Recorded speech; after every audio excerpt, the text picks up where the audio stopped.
બિલમાં કઈ મહત્વની વાતો પર ધ્યાન આપવામાં આવ્યું છે? જી, તો સરકારે આજે લોકસભામાં તેના જે વિન્ટર સેશન છે તે દરમિયાન સબકા બીમા સબકી રક્ષા બિલ 2025 રજૂ કર્યું છે. હવે આ બિલના જે મહત્વની વાતો છે તેના પર નજર કરીએ તો સૌથી પહેલાં તો સરકારનો ઉદ્દેશ્ય અહીંયાથી સાફ છે કે સરકાર જે ઇન્સ્યોરન્સ સેક્ટર છે તેમાં મોટા બદલાવ ઈચ્છે છે. અગાઉ સરકારે જીએસટી પણ જે છે તે નીલ કરી દીધું હતું ઇન્સ્યોરન્સ પર.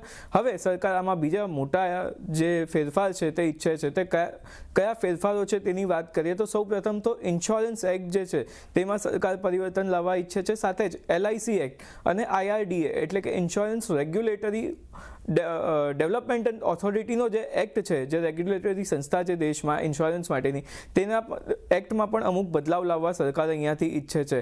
હવે ખાસ કરીને કયા બદલાવ છે તે વાત કરીએ તો ઇન્સ્યોરન્સ સેક્ટરમાં જે અત્યારે FDIની મર્યાદા 74% પર છે, એટલે કે ફોરેન ડાયરેક્ટ ઇન્વેસ્ટમેન્ટની મર્યાદા 74% છે, તેને વધારીને 100% સુધી લઈ જવાની વાત પણ આ બિલમાં કરવામાં આવી છે.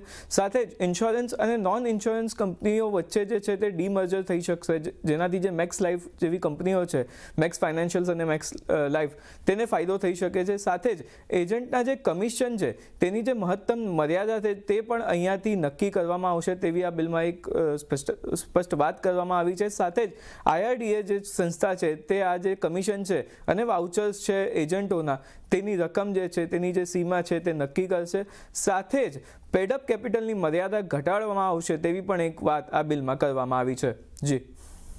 જી કરણ, આ સમગ્ર માહિતી આપવા બદલ આપનો આભાર.